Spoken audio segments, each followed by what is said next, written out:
아, 아. 잘 들리시나요?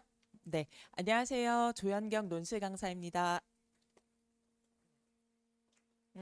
이게 제 브로셔고요. 그리고 요게 제 브로셔니까요. 요거 봐주시면 될 것 같고요.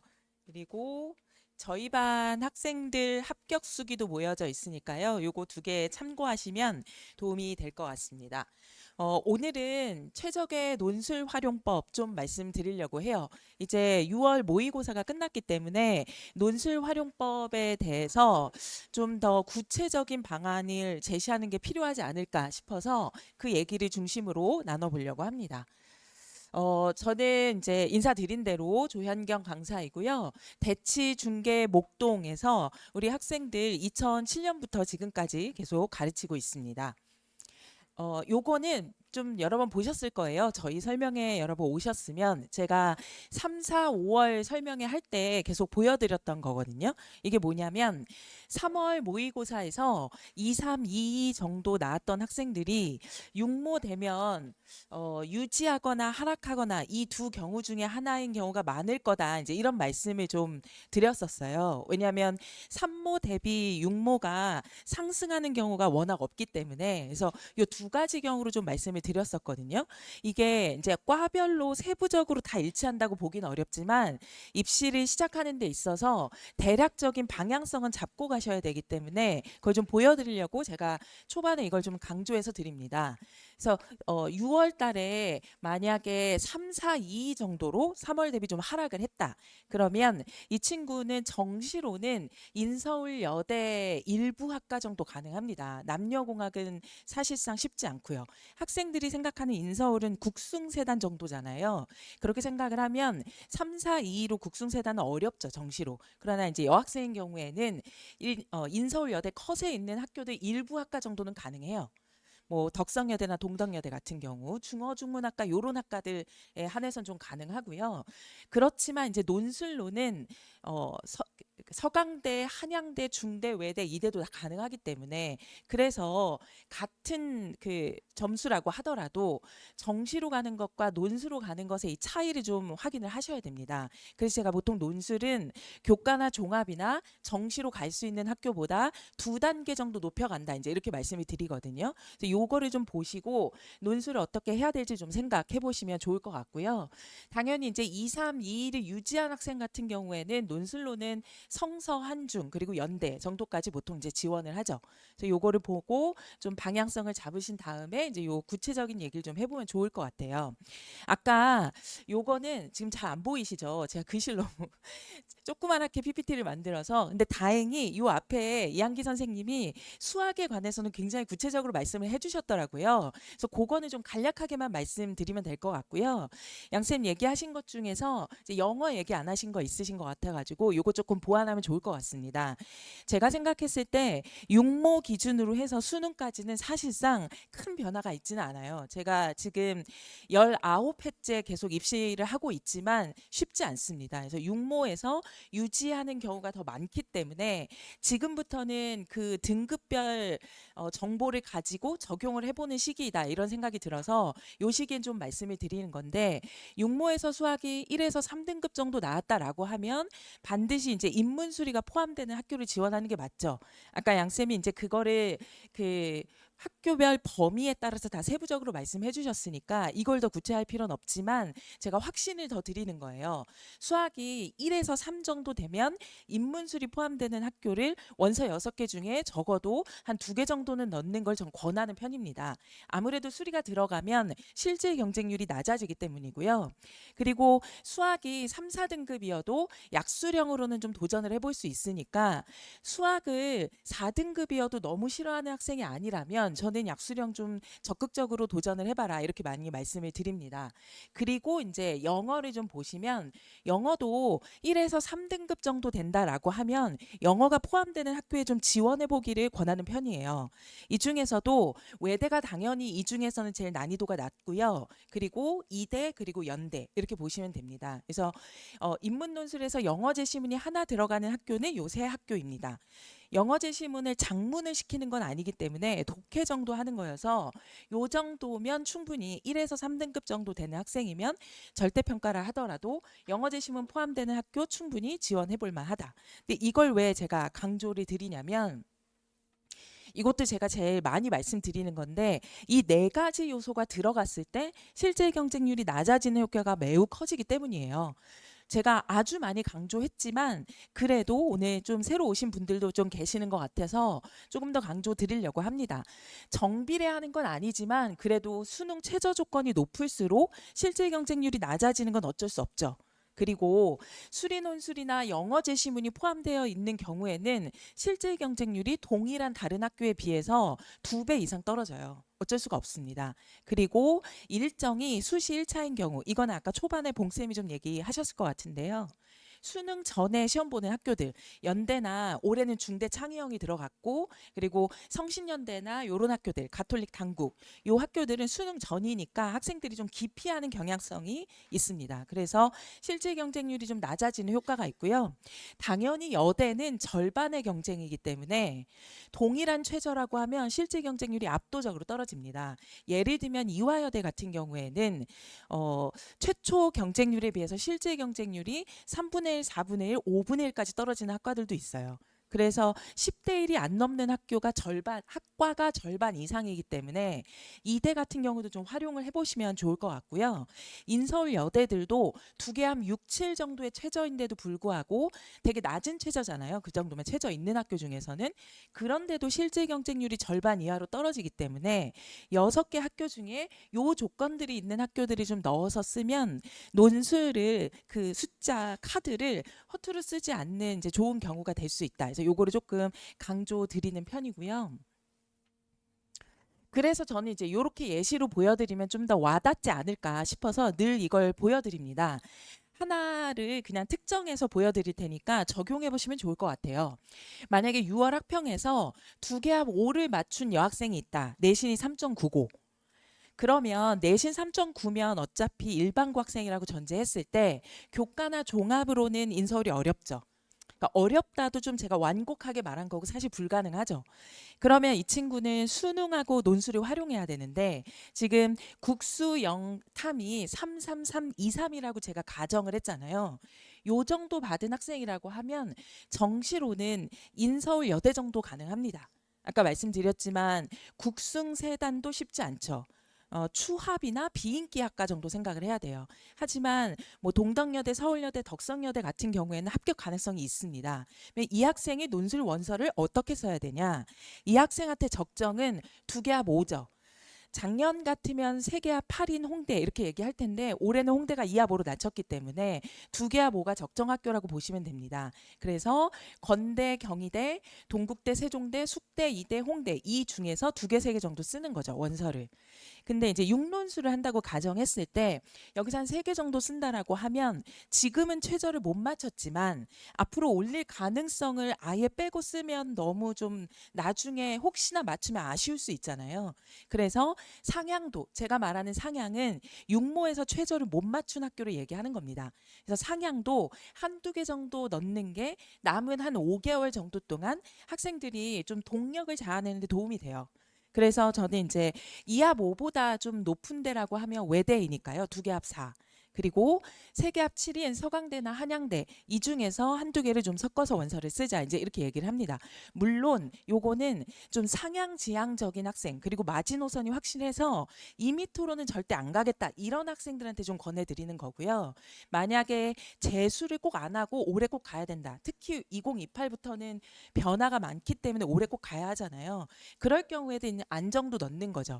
여기서의 안정이라고 하면 지금보다 최저가 좀 떨어져도 즉 이하보를 못 맞춰도 지원할 수 있는 학교를 지칭하죠. 그러면 이하보보다 밑에이니까 이합 6, 7이 해당될 거고 그러면 국민대, 숭실대, 동덕여대 정도가 여기에 해당돼요. 근데 제가 여기에서는 동덕여대를 지금 뺐잖아요. 그거는 아까 말씀드린 대로 저 정도를 유지한다고 하면 정시로 동덕여대 비인기학과 추합 정도는 생각해 볼 수 있거든요. 그러니까 수시를 너무 또 낮게 쓰면 나중에 이제 학생들이 잡혀간다 뭐 이런 표현들 하잖아요. 그래서 동덕까지는 좀 안 쓰고 저 등급으로 정시로 가기 좀 어려운 학교 그런 학교들, 예를 들면 국민대, 숭신대, 성신여대, 광운대, 단국대 요런 학교 중에서 한두 개 정도 원서를 쓴다. 이제 이렇게 원서를 쓰면 되죠. 물론 저거보다 좀 상향할 가능성이 있지만 불안해서 한두 개 정도 넣는 거면 되도록이면 수능 후에 일정이 있는 학교로 쓰는 게 좋죠. 그래서 시험을 잘 보면 시험 보러 가지 않으면 되니까 이런 방식으로 이제 원서를 작성하는 게 중요하다. 이렇게 생각을 좀 해보시면 되고요. 그래서 실제 9월 달에 이제 원서를 쓰잖아요. 그때는 아까 말씀드린 그런 방식대로 지원을 하는데 학생들하고 7월 달, 8월 달에 그 방식 그대로 이렇게 원서 상담을 합니다. 그래서 3모 등급, 6모 등급, 그리고 내신 마무리된 거, 그리고 9월 가채점 결과를 가지고 이제 원서를 써야 될 테니까 저하고 상담은 7월, 8월에 다 끝나잖아요. 그래서 9월 달 가채점 결과를 반영을 해서 플랜 A, B, C를 제가 정리를 해서 7월, 8월에 상담을 할 때 나눠주는 거죠.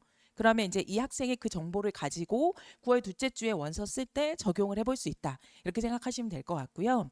그리고 최저 조건만 가지고 학생들이 어디를 쓸지 이거는 사실 학부모님들이나 아니면 다른 입시 컨설팅에서도 정보만 봐도 얼마든지 알 수 있는 내용이잖아요. 그래서 논술 강사가 해줄 수 있는 부분은 여기 두 번째에 있는 이제 논술 실력을 반영해가지고 학교를 적절하게 선택하게 해준다. 이제 요거를 좀 생각해 보시면 좋을 것 같습니다.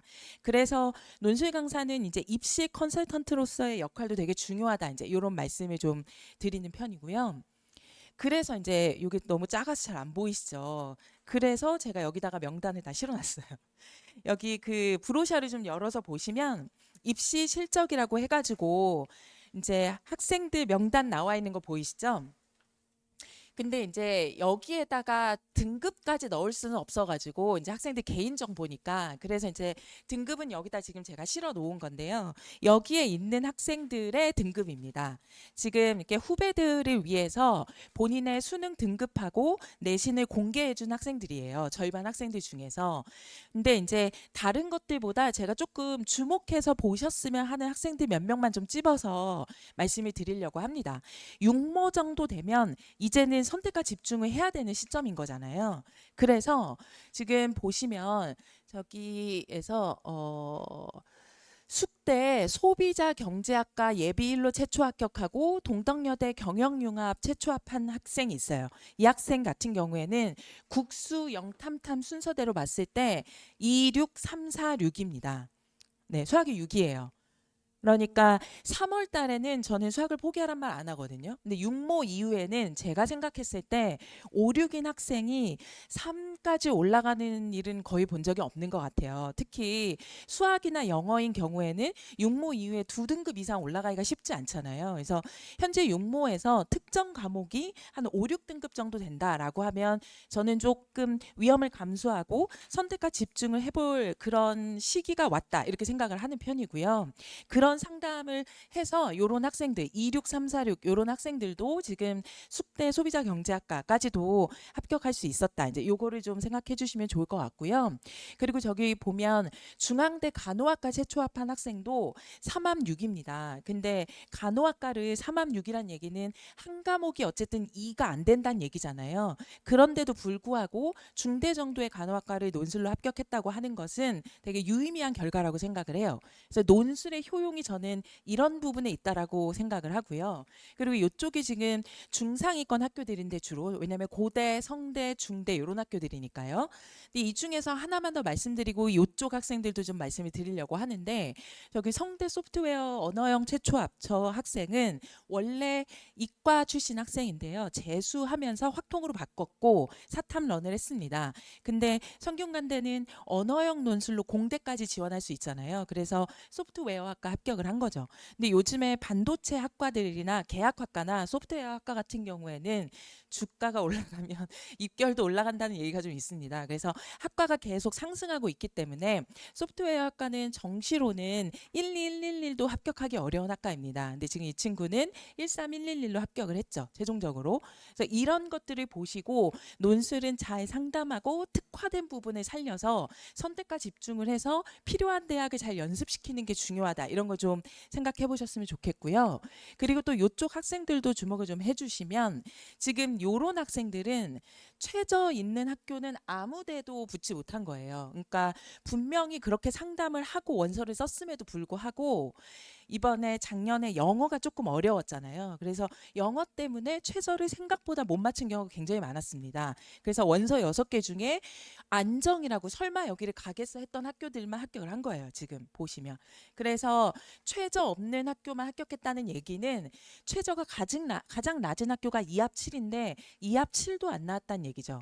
그러면 3등급인 게 하나도 없었던 학생이란 얘기고 전체가 평균 4등급 이하였던 학생인데도 인서울을 수도권 명문대를 간 거니까 요건 좀 의미가 있다. 그리고 이쪽의 학생들도 보시면 지금 저 두 번째 덕성여대 글로벌 융합 합격한 학생은 56334입니다. 수학이 6이에요. 그래서 문과 여대 이제 여학생들 중에서는 이런 경우들이 좀 많이 있는데 지금 두 번째가 다 수학인데 6등급, 5등급, 5등급, 7등급 그렇습니다. 이런 학생들도 다 두 개 합 7을 맞춰서 인서울 이상을 할 수 있었다는 거 요거를 좀 생각해 주시면 좋을 것 같아요. 그래서 자녀분이 해당되는 것에 해당되는 학생 사례를 보시고 적용을 해보시면 좋지 않을까. 그리고 또 공통적인 점은 내신이 다 3등급에서 4, 5, 6등급이라는 거 보실 수 있으실 거예요. 그래서 논술은 내신의 실질 반영률이 낮기 때문에 이런 일이 일어날 수 있다. 이제 요거를 좀 생각해 보시고 논술의 실질적인 활용을 좀 진지하게 고민해 보셨으면 좋겠다. 그리고 그래서 이제 논술 공부는 어떻게 해야 되냐라고 하면 원래 이게 1년치 계획입니다. 그런데 지금 시작하는 학생들은 이 1년치 계획을 따라오기가 어렵잖아요. 원래 1학기 때는 유형편을 하고 여름방학 때는 실전편을 하고 2학기 때 대학별 파이널을 합니다. 그런데 이제 그 중에서 여름방학 때 새로 시작하는 학생은 그 다른 학생들 1월부터 시작한 학생들이 한 20회차에 걸쳐서 유형편 수업을 했던 거를 8주 동안 단기 완성으로 수업을 진행을 합니다. 그래서 2학기 때 대학별 수업으로 들어가기 전에 기초를 다질 수 있는 마지막 기회다. 이렇게 생각하시면 돼요. 그러면 지금 늦게 시작하는 만큼 기초부터 하는 것보다 나는 실전편부터 그냥 어떻게든 시작하고 싶다라고 한 학생들에게는 제가 이렇게 제안을 하는 편입니다. 실전편은 7월 둘째 주부터 이제 9월 둘째 주까지 한 10회차 정도 수업을 진행을 하는데요. 저는 이렇게 구성을 해요. 이거 어떤 기준으로 나눈 거냐면 분량이 적은 학교부터 많은 학교까지, 그리고 분량이 적은 그룹들 중에서 회차가 진행될수록 난이도가 높아지는 거예요. 그래서 500자 내외의 짧은 글쓰기 학교 중에서는 가톨릭보다 동국이, 동국보다 중앙이 어렵습니다. 난이도는. 그리고 800자 내외의 중글쓰기 학교에서는 광운대보다 홍대가, 홍대보단 서강대가 어렵습니다. 난이도가. 그래서 요거를 학생들이 다 체감하게 하는 거예요. 그리고 1000자 내외의 학교들은 건대보다 성대가, 성대보단 고대가, 요런 식으로 좀 난이도가 있죠. 근데 성대하고 고대는 난이도가 좀 비슷하거나 성대가 조금 더 어렵기도 합니다. 근데 이제 최저순으로도 좀 반영을 해서 종합적으로 배포를 이제 해놓은 거예요. 그래서 이렇게 10주 차에는 연대까지. 그래서 이렇게 학생들이 다 경험을 하고 나면 원서를 쓸 때 자기 객관화가 되고 자기한테 최적화된 학교를 선택할 수 있어요. 그래서 여름방학 실전편은 이렇게 진행을 한다. 내가 지원하는 학교에 대한 탐색. 그래서 이런 것들 방향으로 우리가 수업을 진행한다는 걸 인지하시고 학생들을 어떻게 교육시킬 건지 좀 생각해 보시면 도움이 될 것 같아요. 그래서 1월부터 시작한 학생들은 여름방학 때 요 단계를 거치는 거고, 그리고 여름방학 때 새로 시작하는 학생들은 요 단기 완성으로 시작을 하고, 이러면 이제 각자 맞는 시작 컷에서 충분히 좋은 수업을 효과를 누릴 수 있지 않을까. 이제 이게 이제 제가 말씀드리고 싶은 부분이고요. 그리고 요거까지 좀 말씀드리고 정리를 하면 좋을 것 같습니다. 대입 실패의 흔한 이유를 저는 이 4가지 정도로 늘 말씀을 드려요. 첫 번째는 정확한 모집 요강을 확인하지 않는, 생각보다 많아요. 그래서 저희가 정성껏 논술의 길 만들어서 드렸잖아요. 그 안에 있는 내용들 잘 살펴보시고 질문 있으시면 해주시고 해서 적극적으로 모집 요강 내용을 반영해서 원서 작성하셔야 된다. 그다음에 이제 두 번째는 제가 아까 말씀드렸던 안정 적정 상향으로 위험을 분산하셔야 됩니다. 2028은 특히나 변수가 많기 때문에 그 이전에 반드시 우선 합격을 시켜놓고 반수를 하고 다른 기회를 도모하더라도 저는 이렇게 나눠서 원서를 쓸 것, 이걸 좀 제안하는 편이고요. 세 번째는 원서 접수에만 집중하고 정작 공부하지 않는 학생들. 수업 시간마다 저를 쫓아다니면서 계속 상담하는 학생이 있어요. 상담에 약간 상담으로 마음의 불편함을 해소하려고 하거든요. 근데 그 시간에 제발 공부하라고 하는데 상담하고 전략만 계속 짜고 공부하지 않는 거 그건 아무 의미가 없습니다. 아무리 좋은 강사가 좋은 전략을 안내해주고 수업을 한다고 해도 강의만 듣고 복습하지 않는다던가 수능 공부로 최저를 좀 더 높일 수 있는 가능성을 도모하지 않는 건 의미가 없죠. 그래서 요 네 가지 가장 기본적인 부분이지만 이거 한 번 더 챙겨서 보시면 도움이 될 것 같습니다. 네. 제가 되게 숨가쁘게 말씀을 드렸는데요. 왜냐하면 이제 여러 강사분들이 계속 말씀을 들으시니까 혹시 지루하실 수도 있을 것 같아가지고 조금 숨가쁘게 말씀을 드렸지만 중복적인 내용들도 있어서 이해하는데 어렵지는 않으셨을 것 같고요. 구체적으로 추가적으로 더 궁금한 점이 있으시면 여기에 상담 신청서도 있으니까 요거 해주셔서 해소하시면 좋을 것 같습니다. 경청해 주셔서 감사합니다.